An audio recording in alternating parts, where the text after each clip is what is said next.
Hello everyone and welcome back to my channel.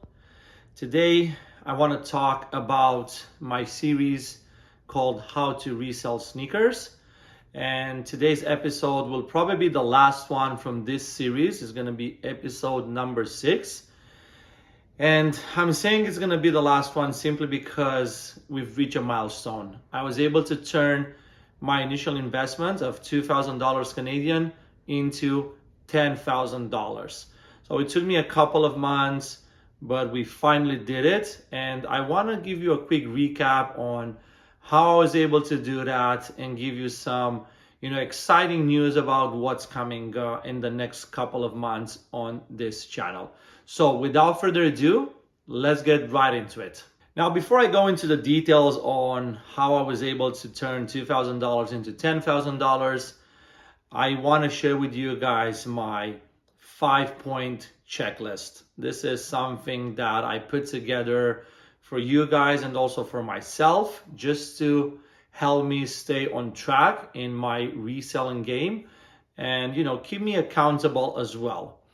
Number one, if you remember, is the motivation.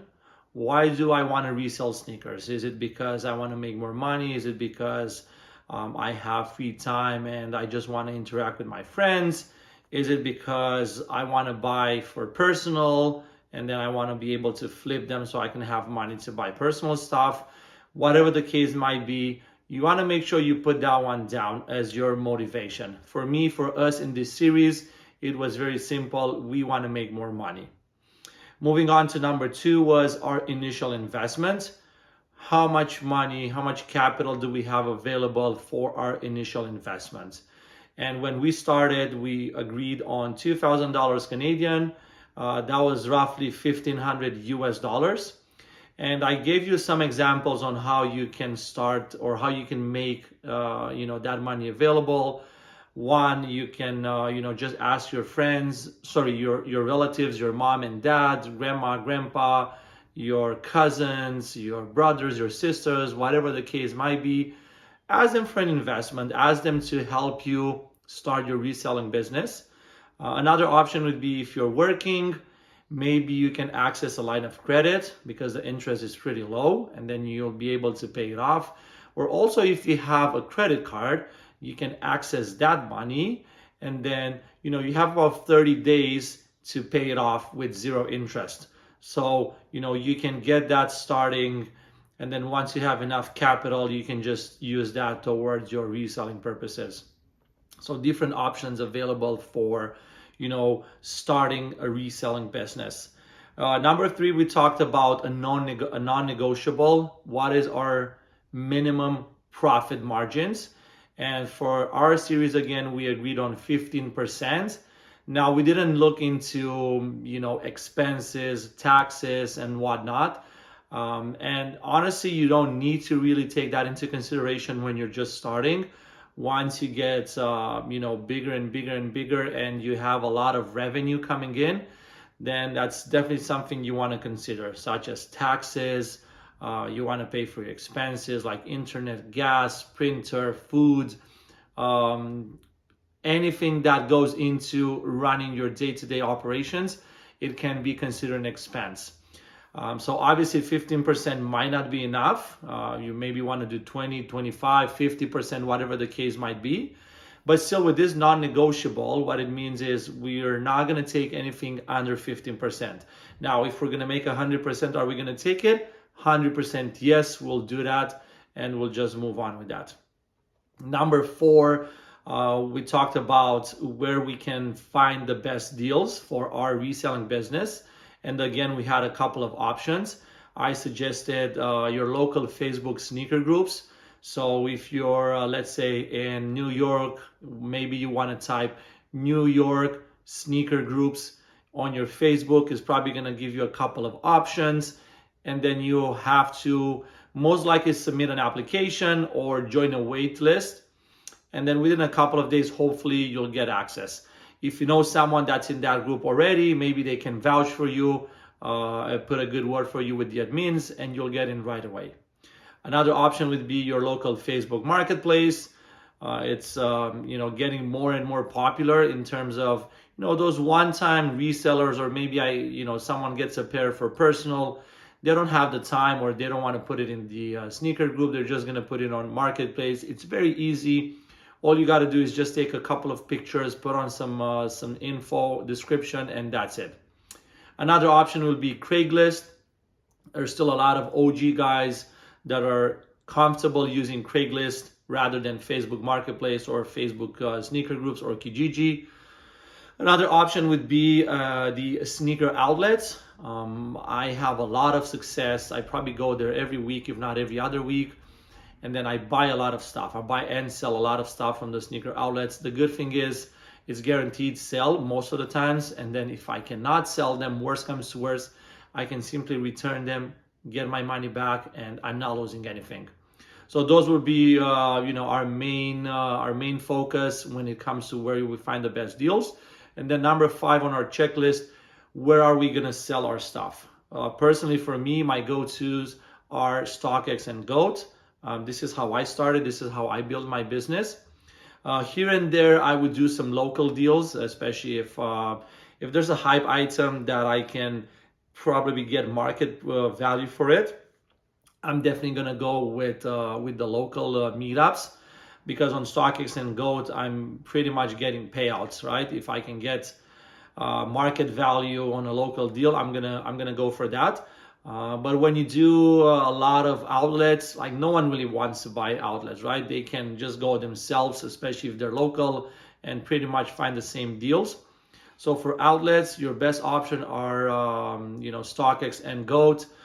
I haven't tried eBay yet. There's pros and cons to that. I'm probably gonna make a different video just to explain the differences between multiple platforms like Stockx, GOAT, and eBay.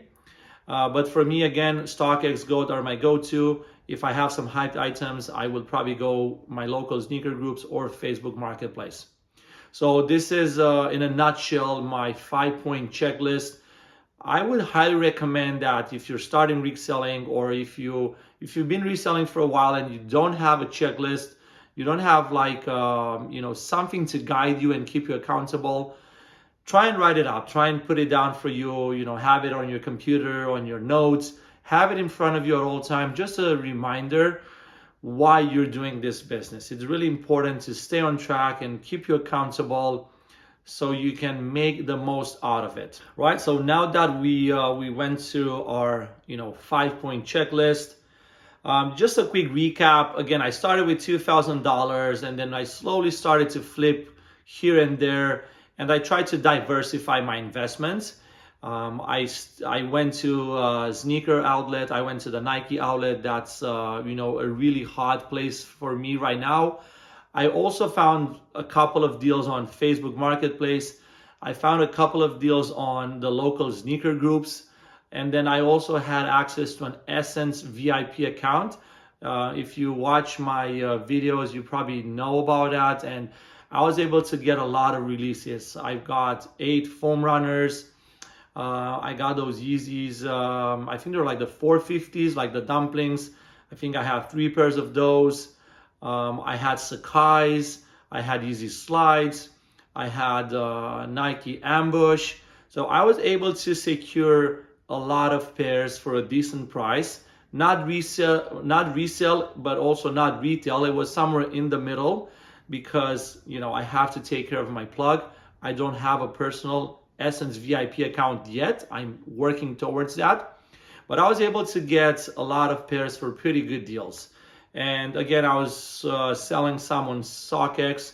Some of them I sold on GOAT. Some of them I sold local, especially like the foam runners. They were really doing good numbers for me. The 450s, I think I sold 1 or 2 local, and the other one I sold on GOAT. Sakkai's, I remember selling them on GOAT. A lot of items that I picked up from the outlets, I usually sell them on GOAT, just because I get a better premium, a better payout compared to Stockx. Yes, sometimes it takes a bit longer, but when you have that leverage, a couple of weeks without, pressuring to pay your bills, you're good waiting. Another option, I remember I was actually buying items from the Nike website. either sale items or just regular ones. I've sold and flipped a lot of Jordan 1 lows, the triple blacks or the triple whites. And what I actually did with those is, again, I found a plug through my, just reselling hustle. And he was giving me, I want to say about 30 or 40% off from the retail price. So I was able to get them for a really good price. I'm pretty sure there are other plugs that are doing the same if you're in different sneaker groups, and you can probably have access to that. So that's how I did it, and that's what I'm still doing. And I was able to flip and resell and reflip over and over until I took that $2,000, my initial investment, and now I am at $10,000. If I remember correct, my first episode came late January, beginning of February, and right now we're in June, middle of June. I've mentioned this before. I've been in the process of moving to a new place. So this took me about, close to a month, where I wasn't able to film much. I wasn't able to keep you guys updated on, this how to resell series. But give or take, I want to say about 4 months. So that's how much it took me to get my $2,000 investment to $10,000. And I still have a couple of pairs. I have one pair of SB Safaris, and then I also have some last shot grade school pairs.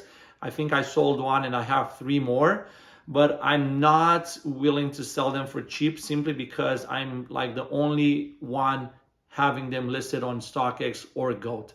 So it's just a matter of time, and if I can maximize my profits, I'm willing to do that. So if I were to add those ones, I would probably be close to maybe $11,000 within 4 months, I would say. And I wasn't like 24/7. I still have my day job. I'm also a soccer coach in the evening. I also have my family time. So I would say I was spending maybe 15-20% of my time I was putting towards my reselling business. Now think about investing 24/7, right? It's more hustle, more opportunities, quicker sales, quicker flips, and then that $2,000 probably could have been $20,000 by now. Also, one thing to consider is, for us, if you're in Canada like myself, it's the exchange rate, which really dropped right now. It's either the US dollar is getting weaker or the Canadian dollar is getting stronger in comparison, and that cut into my margin profits. So, my initial math was, reversed. It wasn't the same. So I had to just wait and be patient until I was able to sell and get that minimum of 15% profit. So that's one thing you got to consider. Another one, in the last couple of months, what I've noticed is it's a really slow market right now, and it's globally. I was actually talking with my manager from Stockx. We were having our, usual month-to-month conversation, and he mentioned that globally they're seeing that the sales are going down or they're slowing down. So, something that it's, how should I say it? It's not very, or not a lot of us could have predicted that. It's unpredictable. That was the word that I was looking for. So there are a lot of variants in this, reselling game. So just be confident and then be patient. If you have the good stuff, eventually you will be able to sell it. And last thing, I want to go back to my outlet sales because I'm selling on GOAT. I've mentioned this before. If you're in Canada, and I'm pretty sure if you're in Europe as well, it's a $20 US shipping charge compared to US to US when there's only $5 shipping tax.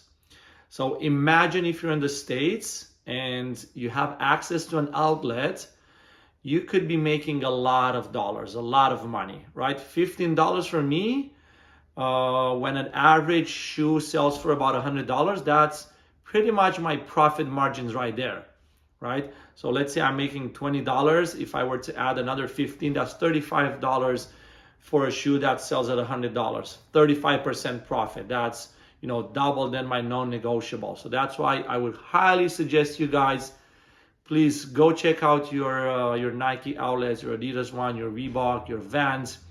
what I usually do is I keep it low key. I don't dress up super crazy. Like, I don't want to show off and then give them the impression that I'm just a reseller.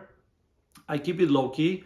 And I also bring my phone with me because I want to check and I want to scan every single code. You never know which one's going to sell. So even if you see a shoe that, oh, maybe it's ugly, I personally don't like it, it's not about feelings anymore. It's not about personal likes here. Scan it, see if there's any ask, if there's any bids for it, and then you might even sell them on the spot before you even check out your items at the register. So that's what I usually do. That's what I would highly recommend you. Also, a game changer or a game saver for me was Stockx early payout, and I think I've mentioned this before. Once you're at level 4, which is their highest level, you have access to Stockx early payout. I know it's in the US, in Canada, and I think they have a couple of other countries where it's available. So what that means is, let's say I sell an item. As soon as I drop it off at the UPS store and they scan the shipping number, the tracking number, I get paid right away. Now, if something were to happen with my item, I'm pretty sure I would have to pay them back, or they would just take the money out of my PayPal. So far, it never happened, and I probably sold close to a couple of hundred pairs since I got into the early payout program. And it's really good because it allows me to utilize my cash flow right away. Generally speaking, when you ship to Stockx or Goat, it takes anywhere from 2-3 days to maybe a week or 2 weeks before the item gets there and they authenticate it. So a regular reseller, again, would probably have to wait, anywhere from 2-3 days to a couple of weeks to get paid. For me, as soon as I ship it, I get paid, and then I can reuse that cash flow, that money that I have available. So it's a quicker process. I can buy and sell a lot faster, and it allows me to, multiply my business and make it and bring it to the next level. So that's just a quick recap on my story and on how I was able to take $2,000 to $10,000. Now, what's going to happen with this series? I'm thinking about, making maybe another one or a similar one, but then I also want to look into sneaker botting. Now that I have some profits, and then I've been looking on, all these sneaker botters on YouTube or maybe on Twitter if you've been following them. I personally and honestly think this is the way to go. And, there's that say that if you cannot beat them, join them. And then looking back, I think I first heard about sneaker botting and cyber in particular about 3 or 4 years ago. And cyber back then was only about $4,000 US, and now it's probably $6,000, $7,000. So do I regret it? Yes. I wish I looked into that, more and spent more time. But I think it's never too late, especially on how the market is going. And I might want to do a series based on that. So I'm asking you guys for some feedback. Let me know what you want to see next. I honestly might do both of them, where I do it the traditional way, going to stores, hustle, and again, build up that portfolio, build up your capital. I might just take $2,000 out of the $11,000 that I made, and then just start it over again and bring you guys along. And I might also do a second series where I'm going to focus on sneaker botting. I'm going to give you guys the insides, the outsides, the pros, the cons, and then hopefully bring some knowledge again to you guys. If you're just like me, just starting, let me know your comments. Let me know your thoughts. Let me know what you want to see. I'm making it, I'm making this for you guys, for the sneaker community. I want to help the young entrepreneurs out there. I've been there. I've done that. I wish, I had this knowledge that I have right now back then. Probably things would have been a lot easier or a lot better for me, but it's never too late. It's never too late to start. It's never too late to hustle. There's so many opportunities. I would say there are endless opportunities in this sneaker game. And then if you're already reselling, you've probably noticed that, it's expanding. We have graphic cards right now. We have PlayStation. We have Xbox. We have NBA cards. We got baseball. We got hockey cards. We got Pokemon cards. The business is expanding. It's growing. And then I think it's going to keep on going. It's going to be a new opportunity, and then another one, and then another one, and so forth. So please let me know your thoughts. Let me know your comments. What do you want to see going forward with my series? I'm still going to take you along the journey of, some reviews, some resale prediction, and so on. I want to expand and bring more content to you guys. So please, I really appreciate your feedback. I really appreciate your comments. Don't forget to like and subscribe. That would be it for today's episode. Thank you guys so much for watching. I'll see you on the next one. Stay safe and God bless.